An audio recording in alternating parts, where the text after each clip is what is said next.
So I haven't seen Citizen Vigilante, so I can't give anybody an accurate opinion on Citizen Vigilante, but I know the director that made it. Not as a friend, but like, I grew up in the 90s and early aughts. And in the 90s and early aughts, there is one name that every gamer knew when it came to the video game movie, and that was Uwe Boll.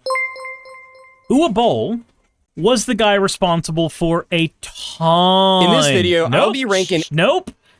The person who developed autoplay, garroted in a shed, Rusty Wire. No. Absolutely not. But I want to look at the video game adaptations that he's done real quick, just so you know kind of who we're dealing with. He's the guy who made the House of the Dead movie, the Alone in the Dark movie, the Blood Rain movie. He made the Postal movie as well, and the Far Cry movie. And a lot of these movies come out like really close to one another, like this guy back-to-back stuff. And the reason that he did this, the reason Uwe Boll functioned the way he did, is he would... have any of you guys seen The Producers? Actually, let's just get that out of the way. For any of you who've seen The Producers, you kind of already know where this is going. So, the plot of The Producers is that there's a couple of guys who are scam artists. What they do is they get the equivalent of venture capital to make Broadway musicals. And those Broadway musicals, they try to flop them. They try to deliberately grab horrible musicals because when they do, the amount of money that they get for tax reasons ends up offsetting anything that could be spent there. And it's a way to basically do a tax fraud. Now, for their particular grift, what they have to do is they have to keep on making terrible Broadway musicals throughout the course of the film. And if they don't continually make them successfully, then eventually they will get caught by the government. Because the government will realize they've been doing things strictly for the tax breaks and not actually for any other reason. So, they make a... not make, but they find the screenplay for a musical called Springtime for Hitler. And if you look up that on YouTube, you'll find one of the most hilarious songs ever. And I would play it right now, but copyright is a bitch. So we're gonna hope that this actually goes through. Because it might not, but let's see here. Oh, okay, cool. Has anybody noticed that when you type in things on YouTube, sometimes it will just not be in the search bar, and so you'll just be hitting hotkeys all the time? Anyways, here we go. This is from the remake. Springtime for Hitler and Germany.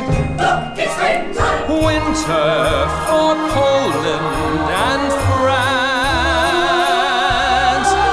So, I can't do this in more than just like a handful of snippets at a time because of copyright, but...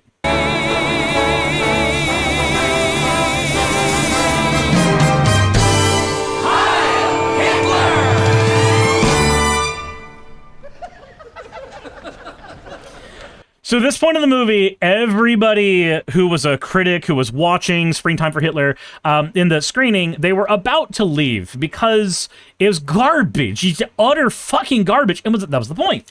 The main characters, the producers, wanted to make utter fucking garbage that would flop so that they could claim losses on taxes and continue making money. However... I'll myself... I'll to me. I'm the crowd who's out to change our history. I'll myself raise your hand. There's no greater dictator in the land. It's really fucking catchy. And because it's so catchy and stupid and just off the wall, they successfully end up making a hit. Everything I do for you. If you're looking for a war, here's World War II. I'll myself raise your beer. Every hotsy, totsy, Nazi stand and cheer. It's great. It's 10 out of 10. It's perfect. It's wonderful. Please go see the movie, whether you see the original or the remake. I have only seen the remake, and the remake was fantastic.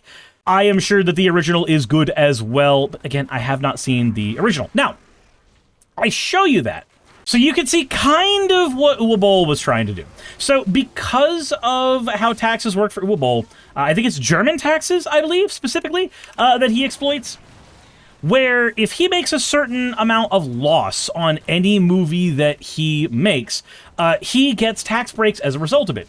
Now, this is not something that people are, like, not accustomed to doing in America.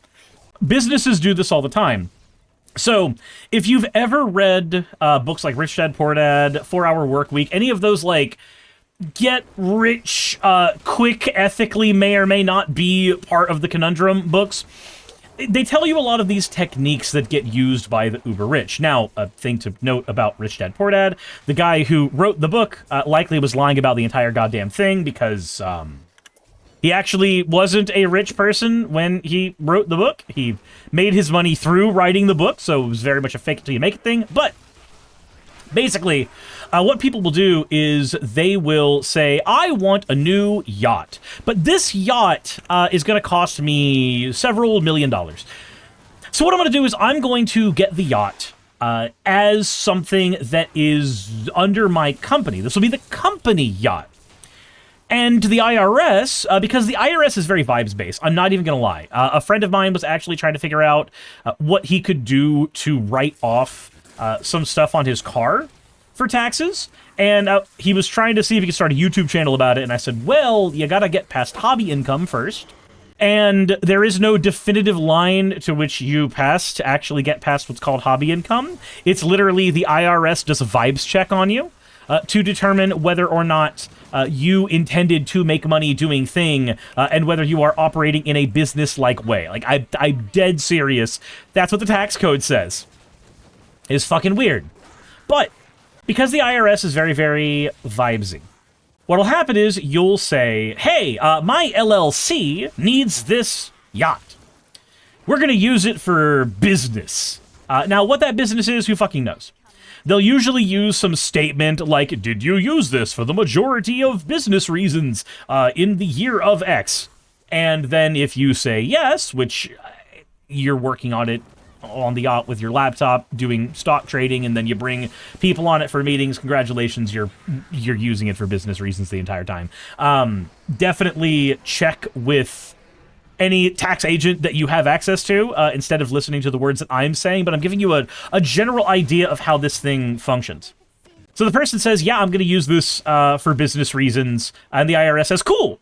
So you made $300,000 this year. Obviously, this person made more than that. We're talking about an actual rich person, not somebody who is quote middle class and then argues that poor people should stop trying to steal their cookie when they're actually going to end up being paycheck to paycheck in like a fucking week because of the way they handle their credit debt. So somebody's making like $300,000 a year, and they've bought this $1 million yacht, and then they tell the IRS it's for business. The IRS checks it, agrees, okay, cool, that was for business. Now, that yacht is judged against their taxable income. And now, suddenly, they are at a loss for the year. And if they've paid any into taxes, this could actually put them to the point where the U.S. government owes them tax money. This is what the producers were trying to exploit. Make sure that we are operating at a loss, that taxes see us as operating at a loss, so that we can make more money because of the way tax laws work. This is the same thing Uwe Boll's been doing in actual real life for years. Webmage says, yes, this is roughly correct. Someone who has the stupid license. Yeah, I don't have the license, but I have to mess with this shit because I have to do my taxes, and while I am probably not the most accurate person at doing mine, I at least have to read through the damn fucking shit every single year. So, you tell the IRS your yacht is gonna be taxed. Yeah, the yacht's gonna be the thing that you write off as a business expense. They might owe you money. The producers do this. Uwe Boll did this. He would spend a certain amount of money to make a film, and then make negative money on the film. And he did this for video game adaptations. One of the primary reasons that video game adaptations have such a stink about them is because of Uwe Boll.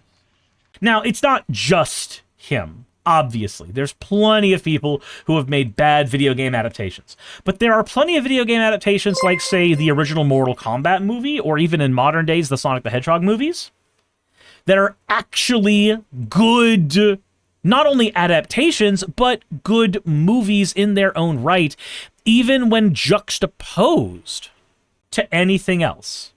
But because Uwe Boll would purposefully make flops over and over and over again, he was able to manipulate tax law. So now, we're in a different age. Making the video game movie flop, it's not gonna work as well as it used to, because video game adaptations are A, not novel anymore, and B, we've had things like the more recent Mortal Kombat adaptation that came out, again, the Sonic movies, hell, even the Mario movie is well leagues over and above what we used to get for video game adaptations. It is leagues above what we used to get. Because of that, he can't really run that particular grift anymore. Running franchises that you know for a fact have decent stories, or at least stories that could be fun, into the goddamn ground. Still Access M, the original producers, was using the fact that they didn't have to pay their investors if they didn't make any money. The problem was that they had sold 10,000% of the rights of the show, so they owed more to their investors than the show actually made. Okay. Fair enough. Regardless, the point still stands. Manipulating tax code. I'm also hip-firing the plot of a movie that I watched 20 years ago. So, apologies. Anywho. So now what Uwe Boll's doing is he is instead grifting the right wing of politics. He is now making... or he made a movie that's only purpose is to exist as part of a political conversation where people can say, oh, look, he's making the movie nobody else will. Meanwhile, nobody's fucking talking about the film being good. Even Steven Crowder made a video saying, you know, the film sucks, but I appreciate the message. My guy, I don't give two flying fucks what the message of a movie is. If the movie sucks, it sucks. It doesn't matter if it has the best, like as a left-wing person, it doesn't matter if it has the best, most wokest thing on the planet to tell me. I don't give a shit. If the movie is horrible, the movie is horrible. The movie's bad. I have not gone to see Citizen Vigilante on any of the streaming services that it is available on. And that's because I've been spending my time watching My Adventures with Superman instead. And that's been a fucking blast.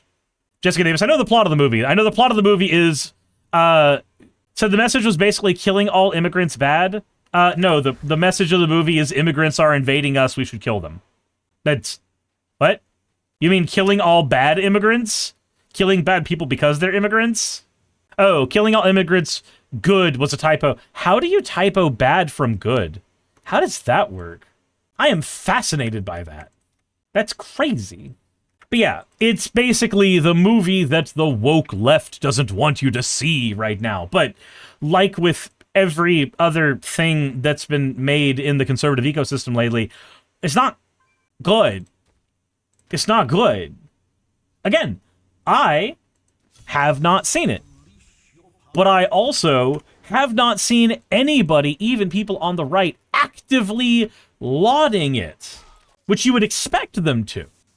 You would 100% expect them to be lauding that movie, because if it's the movie that people are supposed to be upset about, the big thing that the right wing loves, then why are you not also talking about how fantastic it is? Because I thought that the left were the ones who accepted slop because it said shit that agreed with their political leanings, and that was what made them terrible at media literacy. But instead, we're seeing that, again, from people like Steven Crowder.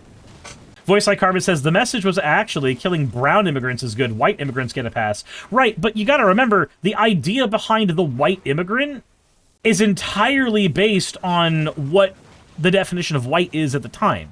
So, I won't even accept that framing, because I know the history of how whiteness as a concept functions. If the Irish were not white enough to be white, back when they were slaves, then I don't think anybody's white enough to be white when we're having that particular conversation. Like, I just don't. I don't. It's like how when somebody's super anti-trans and you want to, like, you want to point out to the person, you know, you can't really be anti-trans and also be like pro-gay. Not because they're logically inconsistent with one another. It's perfectly logically consistent to be anti-one and pro-another. It's because historically we know that the groups of people that you have to affiliate with to be anti-one will be anti the other down the road once they get their W. You end up working with the guy who's racist against Asian people because you also wish to be racist against Asian people, but you're black. And then you have that whole comic panel where you say, yeah, now who are we targeting next? And the guy's just looking at you. But who are we targeting next? And he's still just looking at you. Like, my guy, your Uncle Ruckus looking ass is the one we're taking next. To the Adam Ellis comic. Yerp. Yep. It's the gays against trans comic. Said it's like the YouTuber Gideon, who worked with known racists for years. I don't know who that is, actually. Jessica Davis, racism alive and well in the Big 26. You know what I meant? Wasn't trying to. Okay, I'm just not gonna mess with that anymore. So, I just think it's funny. I think it's funny that the conversations around Uwe Boll when I was growing up were, can you please stop fucking up video game franchises? Like, I want to see video game movies that take the plots of the video games that I enjoy and actually treat them with a modicum of respect. And, like, sure, there were a handful of diamonds in the rough back then, but we're just in a better environment for that shit now. Over and above what we dealt with for years. But Uwe Boll was one of the main reasons that we had to have that bit of friction in the first place. When the dude was using every single video game adaptation he could grab his hands on as a cheap way to get a tax write-off, then I'm sorry, but I don't trust you with any film at all in the future, and it makes sense that you're still making garbage now that nobody wants to fucking see. I remember watching somebody look at the Rotten Tomato score for it, showing that, like, critics had, like, a 4% or some shit, but viewers were at, like, a 95%, which usually is indicative of astroturfing. For those who don't know, astroturfing is the idea where you pretend that a grassroots movement has happened, but it's all artificial. It's all been, like, built from the top down as something that's been funded by somebody, as opposed to what a grassroots movement is supposed to be, which is a bottom-up thing. Grassroots movements are supposed to be a bunch of people agree on a thing, and so they coalesce from the bottom to create more power. Astroturfing is a bunch of people at the top make something that looks like a grassroots movement. And that's why it's called astroturfing. It looks like real grass, but it's not real grass. It's just people pumping money into a thing. It is very likely that with that movie, all of the positive reviews from users are people being told to go positively review the movie by either their favorite content creators or being paid to do so. But the critics, which sometimes are just wrong on shit, I'll grant that. But the critics who are looking at that movie are going, hot garbage. Also, Uwe Boll went on Piers Morgan to talk to Mehdi Hasan about the movie, and when he was talking to Mehdi Hasan tried to hold him to task for, like, hey, why is this movie so anti-immigrant? Why is that the only thing that it has to say? And just watching Uwe Boll, like, squirm around that going, it's not anti-immigrant, is like, oh, okay, cool. Then why does one of your characters have, like, a huge speech about how Sharia law demands certain things, and that's why he's gonna go do a murder? Like, why? Said in before they decide that they don't need to care about backlash anymore.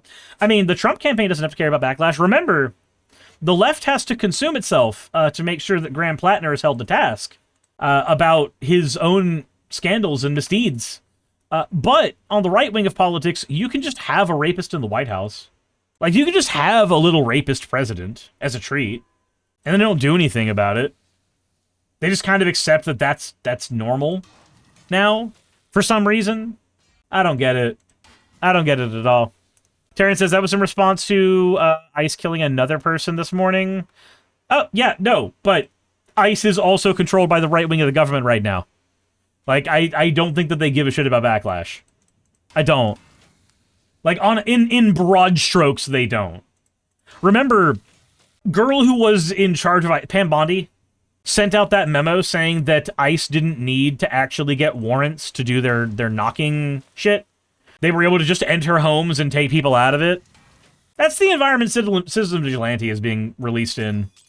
It's fascinating. Because the premise of the movie is immigrants bad, they're coming to rape your daughters, kill them. And that's what ICE is preying upon right now, too. Like, it's just stupid. This whole political environment, it is oodles and oodles of nightmare levels of dumb. Miona says, I flipped off a U.S. government unmarked SUV on the highway, but I have the progress flag with an AK profile, a Rule 303, a flower, middle finger, fuck fascism on my pickup truck. I scare rednecks when I drive down the road. I got tired of all the assholes flying our flag next to the traitor's flag.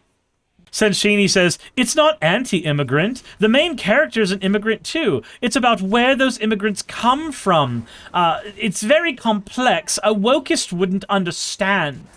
And people from ICE are born from immigrants to the United States. Anywho, Uwe Boll's a shit director. I've never seen a movie from him that I have personally enjoyed. I don't see me personally enjoying anything from him in the future, and it makes sense that when he lost the ability to grift the video game industry, he is now grifting the right wing of politics instead. What a piece of shit. Hey, you made it to the end. I want to give an extra thanks to the patrons who allow me to do this full time. I want to thank Aaron Rail, Astral, Britzkrieg, Jemshin, Poundini, Red Joker, Victoria, Jonas, Craig, Tarika, Fireshard, Smiling GM, John, Dren Hadamada, Creeper, Sagitta, you know I'm not saying that last part, Sylvie Snow, Valis of Seraph, Ottoman Angel, Rooster Rachel, and Fire Panda, who are all my $20 and up patrons.